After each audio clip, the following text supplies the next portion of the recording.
রান্নাবাড়ি সব কিছু কমপ্লিট হয়ে গেছে, এখানে সব কিছু ঢেকে রেখেছি।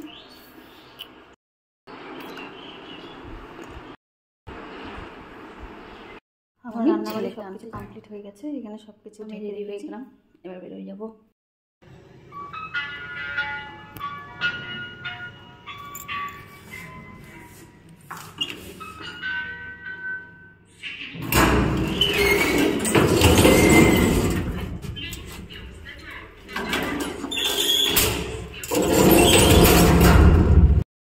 বাড়ি চলে আসলাম, ভিডিওটা এখানে শেষ করছি। প্রচণ্ড গরম, তোমরা সবাই ভালো থাকো, সুস্থ থাকো, কেমন রাখছি, টাটা, নমস্কার।